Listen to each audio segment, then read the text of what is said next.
Good morning UPP के दोस्तों। मैं आपका दोस्त एडवोकेट दुर्गेश दुबे। दोस्तों, आज जो चर्चा होगी, जो कि एक बहुत ही बड़ी इस समय एक सिचुएशन बनी हुई है। यूपीपी के जो अभ्यर्थी हैं, जिन्होंने विगत 2 दिन में जो परीक्षा दी है, तो उनके लिए एक बहुत ही सिचुएशन बनी हुई है। जो पेपर लीक का मुद्दा बहुत तेज़ी से उठा है, और तो इसके बारे में आइए बात करते हैं। देखिए, मैंने 2 दिन पहले एक वीडियो बनाया था, जो कि 17 तारीख की शाम को बनाया था। तो उसमें शुरुआत में, क्योंकि क्या होता है, शुरुआत में ये समझ में नहीं आता मैटर क्या था। मैटर का मतलब शुरुआत में तो जो जैसे एविडेंस आ रहे थे, उस हिसाब से तो ये लग रहा था भ्रामक जानकारी। जैसे कि आपको पता है, टेलीग्राम में एडिट वाला और व्हाट्सएप में भी एडिट वाला बहुत चीज़ें आती हैं। तो शुरुआत में तो देखने में वो एडिटेड लग रहा था, पर जैसे जैसे थोड़ा सा और क्लियरिटी आती गई, आपको जैसे कि पता चला, एक 18 तारीख को सुबह से ही एक पीडीएफ जो है वायरल हो रही थी। वो लगभग लगभग वो सारे ग्रुपों में वायरल हो रही थी। और मतलब यहाँ तक कि कोई भी शायद हमारे समझ से बच्चा ऐसा बचा होगा जो थोड़ा सा एक्टिव है। मतलब एक्टिव का मतलब ये है, चाहे उसको सोशल मीडिया कह लीजिए, चाहे यूट्यूब और इसमें टेलीग्राम और व्हाट्सएप में थोड़ा सा एक्टिव है, और उसके पास वो पीडीएफ ना रही हो। क्योंकि आजकल के ज़माने में सब कोई इतना एक्टिव रहता है। तो दोस्तों, हुआ क्या इसमें, एक पहले तो ये होने लगा 17 तारीख की बात।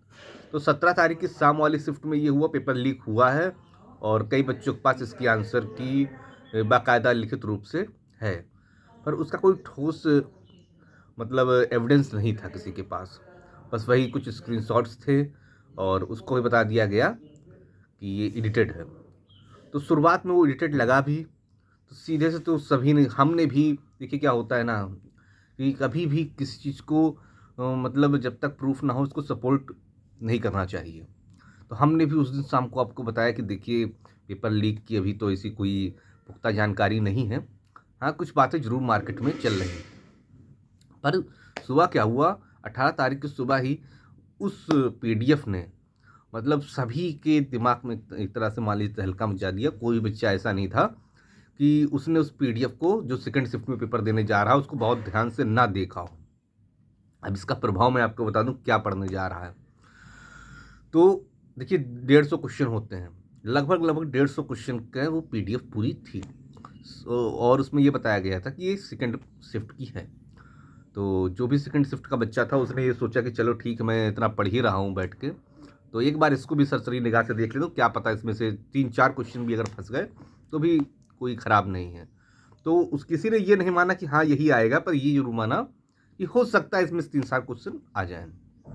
तो उसको लड़के ने पढ़ा। हुआ क्या, जब वो पेपर देने गया सेकंड शिफ्ट में, पूरा वही पेपर उसके उसमें था।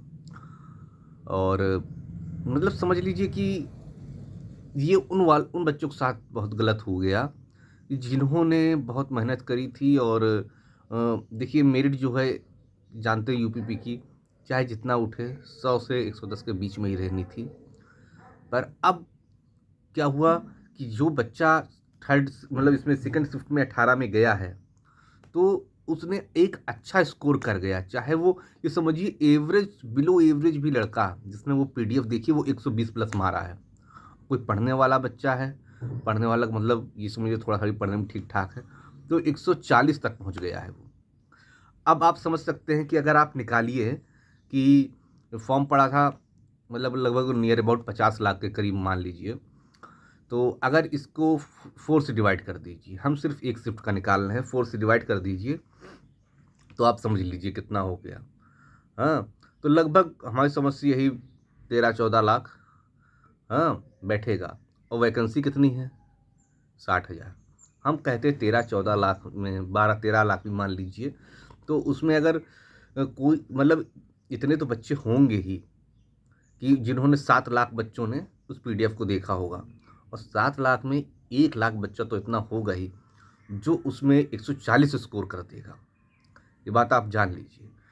तो इससे क्या हुआ, इससे जो ये हम लोग बताते थे कि मतलब 110 से 100 के 110 के बीच में जाएगी, तो ये चीज़ एकदम से समझिए धड़ाम हो गई है।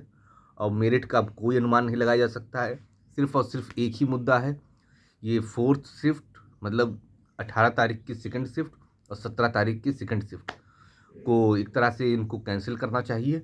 इसका री एग्ज़ाम बहुत ही जल्द मतलब एक नियत समय में कराना चाहिए, जिससे कि बच्चों को ज़्यादा वेट भी ना करना पड़े और जो चीज़ें सुचारू व्यवस्था से काम हो जाए और जो पढ़ने वाला बच्चा था उसके साथ नाइंसाफ़ी भी ना हो। क्योंकि आपको सबको पता है कि यूपी की जो वैकेंसी है बहुत ही समझ लीजिए बहुत बच्चे जो देखा जाए कि ग्रामीण बैकग्राउंड होता है तो उस वो लोग इस वैकेंसी को बहुत ज़्यादा टारगेट करते हैं। रीज़न ये होता है क्योंकि उनको पता है इसमें ज़्यादा पढ़ना नहीं पड़ता है, एक एवरेज उसमें पढ़ के और दूसरा गांव के लोग थोड़ा दौड़ने और इसमें मजबूत होते हैं, तो उनको ये लगता है थोड़ी सी मेहनत और फिर थोड़ी मतलब शारीरिक मेहनत से हम इस वैकेंसी को आराम से पा सकते हैं। तो उनके साथ ही कुछ ज़्यादा ही बड़ी नाइंसाफ़ी हो जाएगी। तो सरकार को इस मामले में देखना चाहिए और जल्दी से जल्दी इस मामले में कोई ना कोई ठोस कार्रवाई करी जाए, जिससे कि जो स्टूडेंट हैं उनके हित में फैसला आए। थैंक्स दोस्त।